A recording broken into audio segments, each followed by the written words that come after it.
ओम श्री हनुमतये नमः। राधे राधे प्रिय भक्तों, आपका स्वागत है हमारे चैनल भक्ति मार्ग में। आज हम आपको मंगलवार की कथा सुनाते हैं, जिसके सुनने मात्र से हनुमान जी महाराज की कृपा आपके ऊपर बरसती रहेगी। श्री राम का आशीर्वाद आपको प्राप्त होगा। इसीलिए सुनते हैं मंगलवार की कथा। व्यास जी बोले, एक समय नैमिषारण्य तीर्थ में पुराने के ज्ञात श्री सूत जी के पास एकत्रित हुए। ऐसा व्रत और कथा बताएं जिसके करने से संतान की प्राप्ति हो तथा मनुष्यों का रोग शोक अग्नि श्राप आदि का भय न हो, क्योंकि कलयुग में जीवन की आयु कम है, फिर इस पर भी उन्हें रोग आदि घेरे रहेंगे। सूत जी बोले, हे मुनियों, तुमने बहुत ही सुंदर प्रश्न पूछे हैं। श्री कृष्ण भगवान और युधिष्ठिर का संवाद तुम्हारे सामने कहता हूँ, ध्यानपूर्वक सुनो। एक समय पांडवों की सभा में श्री कृष्ण जी बैठे हुए थे। युधिष्ठिर ने भगवान श्री कृष्ण से प्रश्न किया, भगवान नंद नंदन गोविंद, आपने मेरे लिए अनेकों कथा सुनाई, कृपा करके कोई ऐसा व्रत या कथा बताइए जिसके करने से मनुष्यों के पुत्र की प्राप्ति हो। श्री कृष्ण भगवान बोले, हे राजन, मैं एक प्राचीन इतिहास सुनाता हूँ, ध्यान देकर सुनो। कुंदनपुर नामक एक नगर था, जिसमें नंदा नामक ब्राह्मण रहता था। भगवान की कृपा से सब कुछ था, फिर भी वह दुखी था। उसका एकमात्र कारण था कि ब्राह्मण का कोई संतान नहीं था। ब्राह्मण की पत्नी सुनंदा पतिव्रता थी, भक्तिपूर्वक हनुमान जी की आराधना करती थी। मंगलवार के दिन व्रत के अंत में भोजन बनाकर हनुमान जी का भोग लगाने के बाद ही स्वयं भोजन करती थी। एक दिन मंगलवार के दिन ब्राह्मणी कार्य की अधिकता से हनुमान जी का बहुत दुख हुआ। उसने कुछ भी नहीं खाया ना पिया और अपनी माँ मन में प्राण करके सो गई कि अब तो मैं अपने मंगलवार को ही महावीर का भोग लगाकर अन्न जल ग्रहण करूँगी। ब्राह्मणी रोजाना भोजन बनाती थी, परंतु स्वयं भोजन नहीं करती थी और मन से श्री हनुमान जी महाराज की आराधना करती रहती थी। इसी प्रकार 6 दिन व्यतीत हो गए। ब्राह्मणी सुनंदा अपने निश्चय के अनुसार भूखी प्यासी रही। मंगलवार को सुबह प्रातः काल ही मूर्छित होकर गिर पड़ी। इसी भक्ति के प्रभाव से हनुमान जी महाराज प्रसन्न हो गए। मैं तेरी भक्ति से प्रसन्न हूँ, तो वर मांग। ब्राह्मणी बोली, मेरे कोई संतान नहीं, कृपा करके पुत्र या कन्या प्रदान करें, आपकी अति कृपा होगी। श्री महावीर जी बोले, तेरी इच्छा पूर्ण होगी, तेरी एक कन्या पैदा होगी और उसके अष्टांग रोज सोना दिया करेंगे। इस प्रकार से कहकर श्री महावीर जी अंतर्ध्यान हो गए। ब्राह्मणी बहुत प्रसन्न हुई, सभी समाचार अपने पति से कहे। ब्राह्मण देव कन्या की बात सुनी तो बहुत प्रसन्न हुए। विचार किया, कन्या के साथ मेरी निर्धनता भी समाप्त हो जाएगी। श्री महावीर जी की कृपा से वह ब्राह्मणी गर्भवती हुई और 10वें महीने में जाकर उसे कन्या रूपी रत्न प्राप्त हुआ। अपने पिता के घर में जिस प्रकार शुक्ल पक्ष की चंद्रमा बढ़ता है, ठीक उसी प्रकार वो अपने पिता के घर में नित्य बढ़ने लगी। 10वें दिन ब्राह्मण ने बालिका का नामकरण संस्कार कराया तो उसके कुल पुरोहित ने इस बालिका का नाम रत्नबाला रखा, क्योंकि वह कन्या सोना दिया करती थी। इस कन्या ने पूर्व जन्म में बड़े ही विधि विधान पूर्वक मंगल देव का व्रत किया था। इस सोने से वह ब्राह्मण बहुत ही धनवान हो गया। अपने पति ब्राह्मण देवता को अत्यंत प्रसन्न देखकर बोली,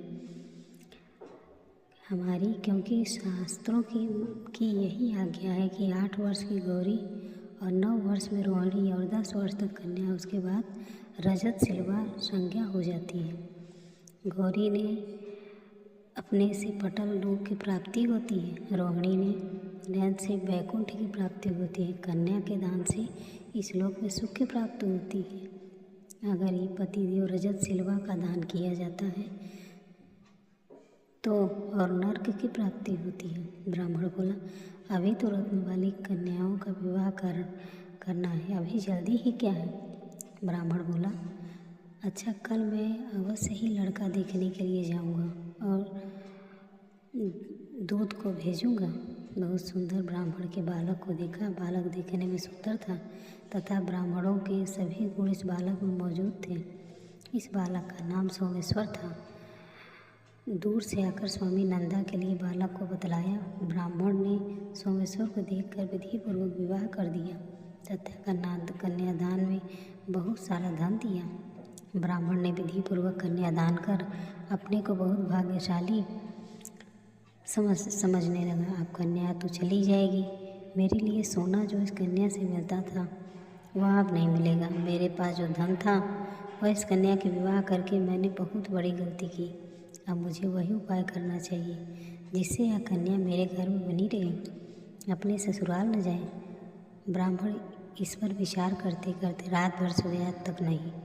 उसने विचार किया, अब कन्या को लेकर सोमेश्वर अपने घर के लिए जाएगा तो छिपकर मार्ग में उसका वध कर देगा और अपने कन्या रत्नबाला को अपने घर ले जाएगा, जिससे उसके लिए नियमित रूप से सोना मिलता रहेगा और समाज का कोई मनुष्य उसे दोष नहीं दे सकेगा। प्रातःकाल हुआ।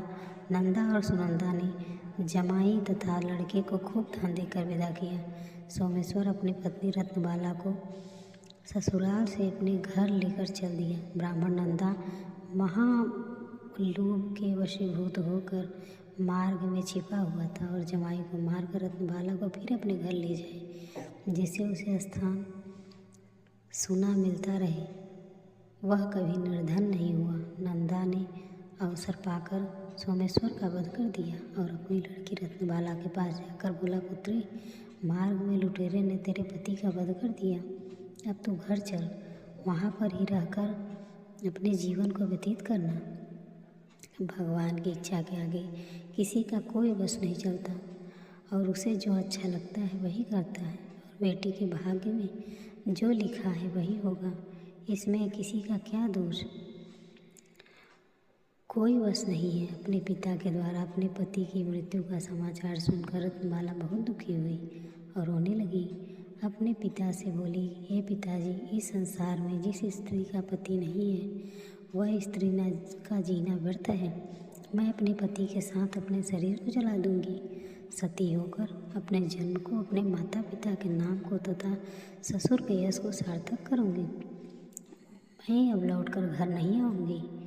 अपनी कन्या रत्नबाला के वाक्य को सुनकर ब्राह्मण बहुत दुखी हुआ। विचार करने लगा, मेरे लिए धन अब कहाँ से प्राप्त होगा। मेरे दोनों तरफ से मृत्यु हो गया। अब यह सोचकर बहुत दुखी हो रोने लगा। सोमेश्वर की चिता बनाई गई। सोमेश्वर की पत्नी रत्नबाला सती होने के लिए इच्छा से अपने पति के सिर को अपनी गोद में रखकर चिता पर बैठ गई।